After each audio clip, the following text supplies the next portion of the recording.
Ambassador Francis Chua. Sir Francis, saan ka ba nanggaling at sino po ba kayo? Na ano po masasabi ninyo? Sino po ba ang si Ambassador Francis Chua sa kabuuan? Ma'am, alam mo, galing ako sa China. Umalis ako dun at age of 4. No?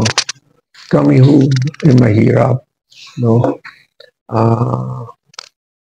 Pero mo sumakay kami sa yung fishing vessel at nakatago sa loob ng vessel, and then sa kabilang ang pwede lumabas. No?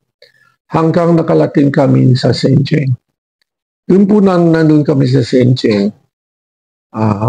Nandun kami sa train.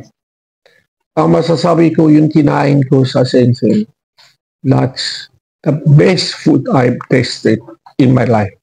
At sa ngayon, hindi ko pa makalimutan. Yun na isang bowl ng rice, isang Chinese sandwich. Para sa akin, that's the best meal I have ever had in tasted in my life. Pagkaling naman kami sa Shenzhen, nandun na kami sa Hong Kong.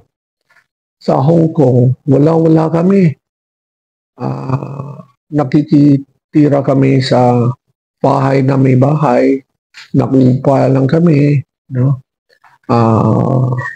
Sa halip ng hindi katulad ng iba, may bahay, papaupa, kami talagang walang-wala. No? At ang nanay ko naman, ay mahal na mahal sa akin. Kaya walang kaming pera.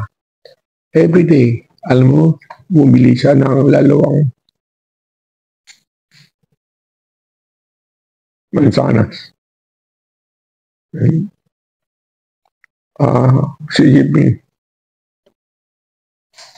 lahat nalapat paral sa books and everything. Hanggang nadating kami sa Pilipinas. Nung nandito na kami sa Pilipinas, wala nga kami pera. Punta lang nga kami sa ano-anong eskwela, from one school to other school to all the Chinese school, hanggang I ended up sa Xavier. Okay, doon sa Xavier School, talagang I study extremely hard. Pero mo, ang entrance exam ko sa English, 30%. Mabuti lang yung IQ test. Maganda ang IQ test. Sinabi sa akin ni Father Papila, sabi niya, Francis, pakita ko muna yung tatay mo, kakausapin namin. So, tinawa ko yung tatay ko. Ang sabi ng tatay ko, hindi, magaling ang anak ko, hindi ko kailangan ng tutor. Nagalit yung pare. Alam mo, ang anak mo, kaibang isang subject lang, baksak. Wala na. Hindi na siyang pwede tanggap. So, kako, sige. So, ang ginawa ko, nakara ko na gusto. At nung nag-graduate ako sa Xavier School, I become the valedictorian.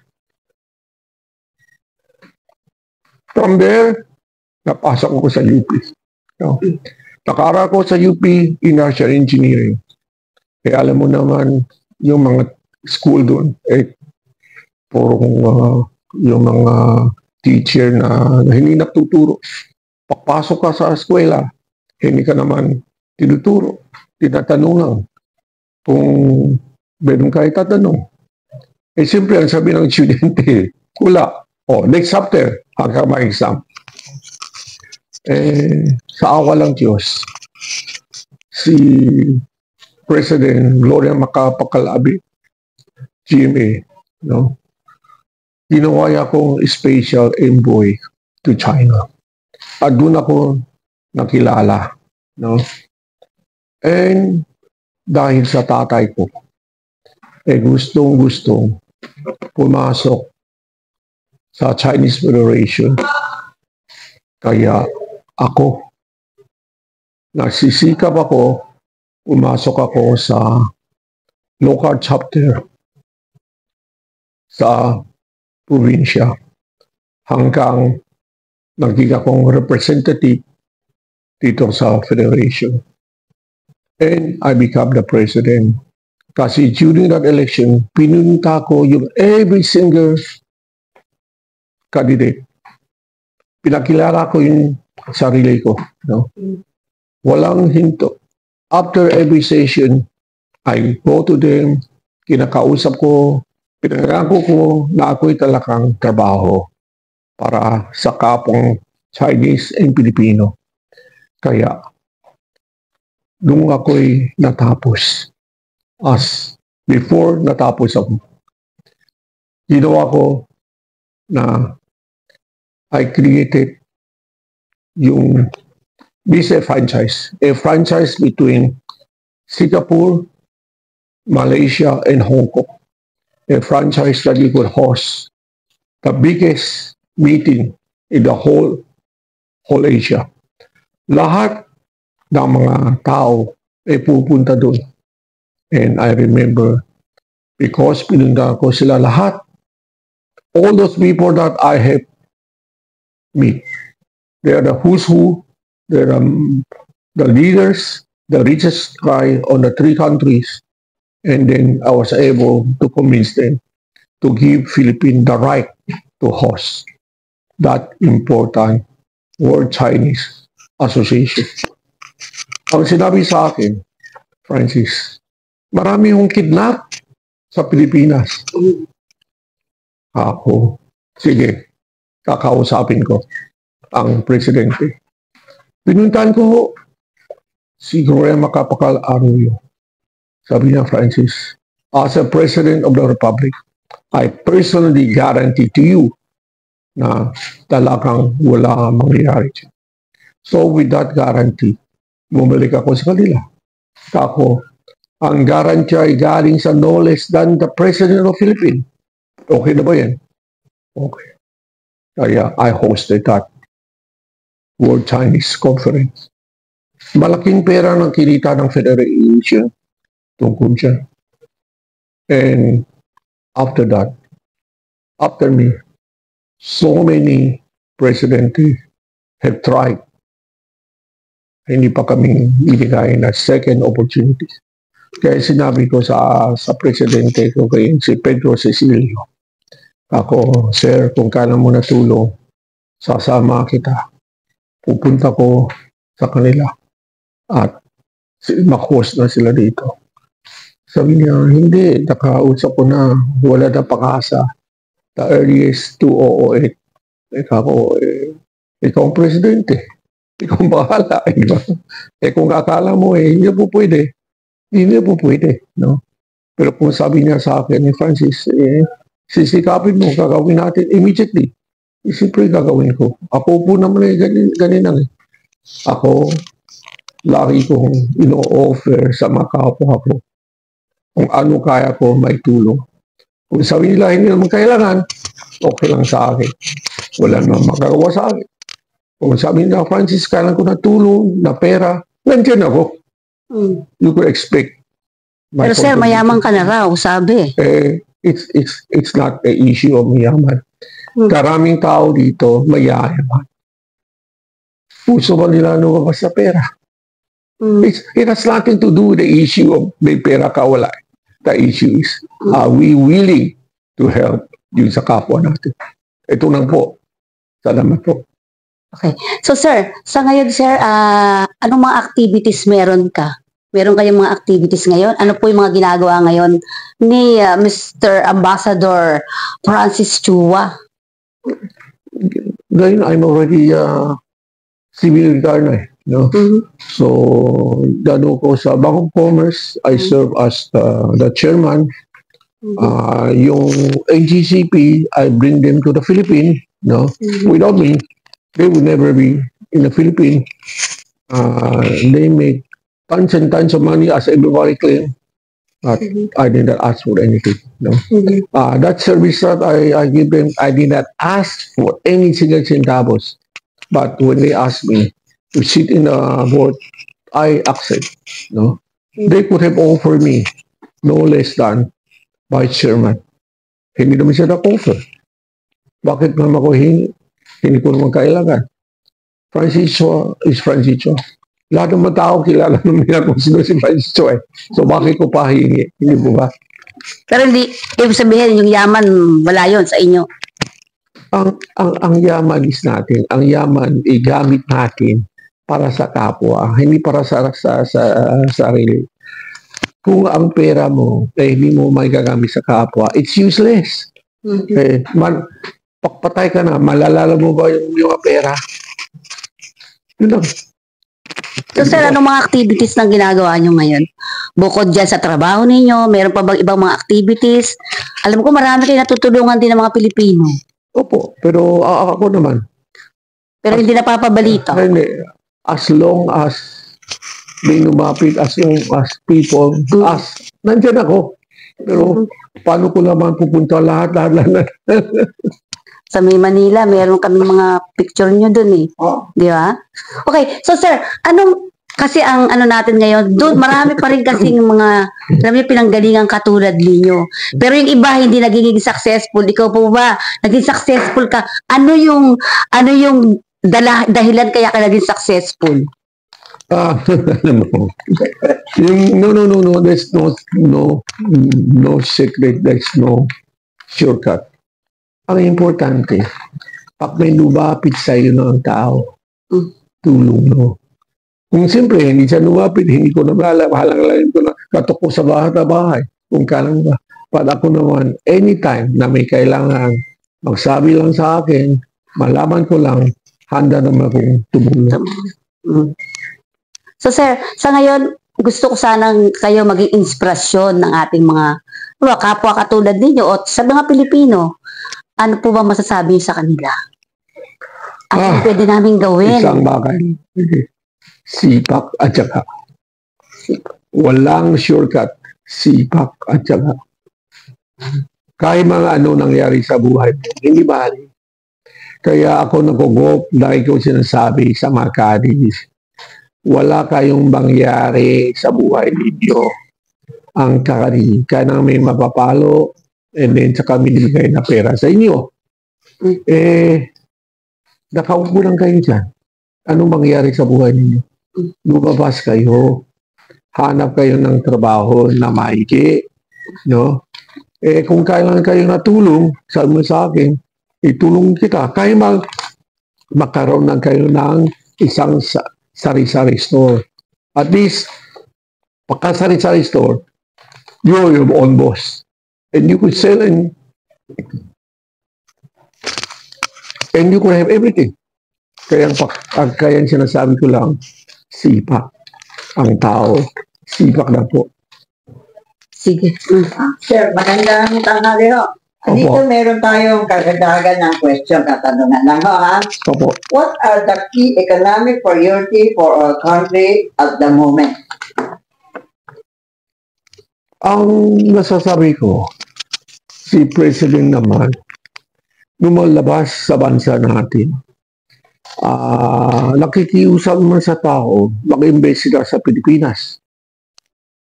Ang President natin, I think, masipag yan eh. He go out every 2 weeks. Ang ginawa, ang paglabas niya, hindi naman lakwatsan. Kinakausap yung tao, pwede ba mag-invest kayo sa Pilipinas? No. Ang tao naman, ang tatanong, kami ba, pag dumating kami sa Pilipinas, mag-garantiya ba kami hindi makikidap? No? Mag-garantiya ba kami protected? Baka mamaya yung mga investment namin makukuha ng kung sino-sino. Yun lang naman ang hiningi. Yun lang. Sir, how about the economic between the Philippines and the China? Paano, hindi naman sila mag-aaway, ano?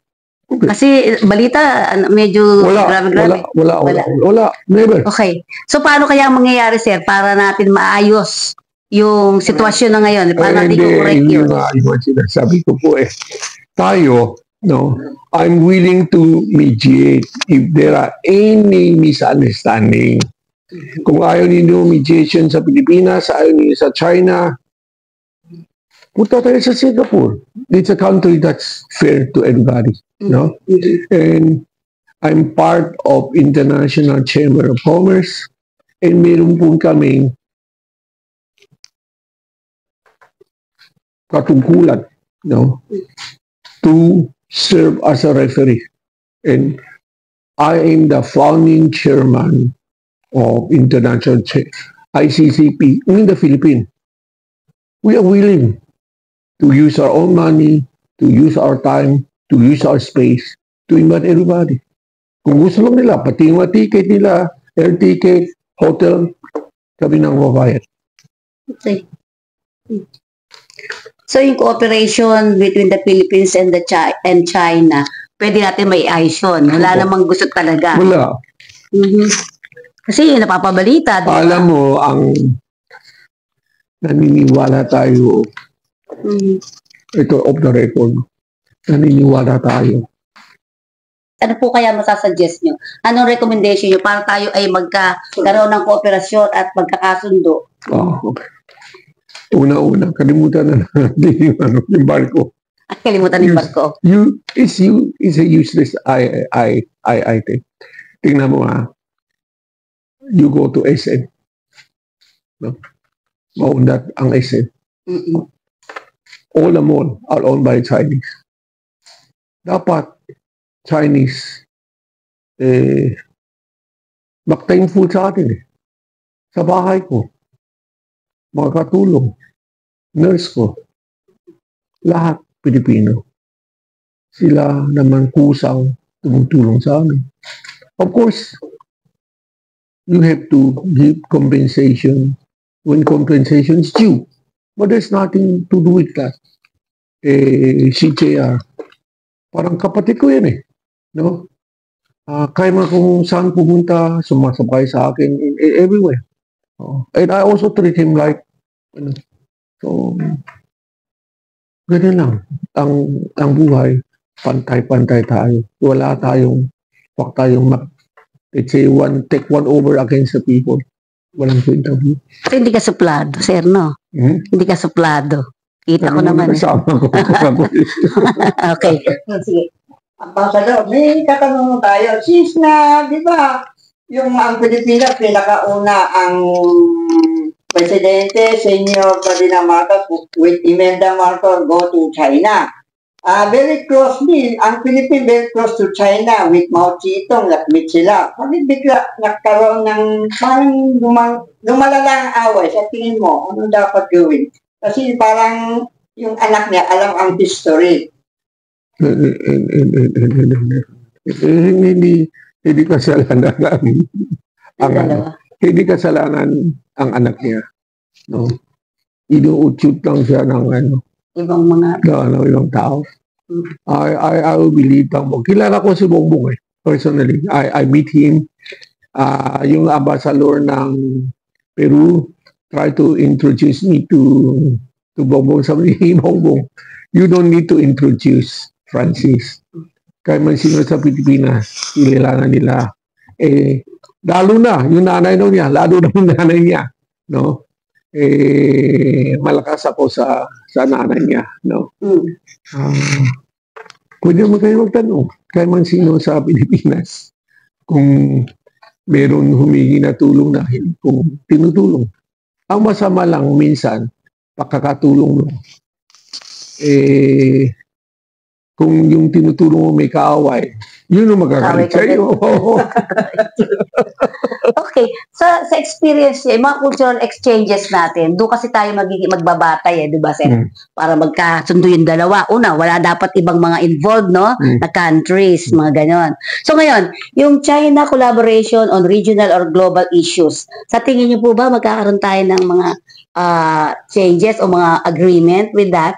Mahusay kaya natin ang hindi ko alam. Basta ang alam ko siya, China, walang hinahangat. Kung hindi, magkakaroon ng negosyo. Period. Basta negosyo. War, never. Never. War, never. Sige, sir. Thank you very much for that. Thank you very much for a short time interview. Salamat. Thank you. Thank you very much.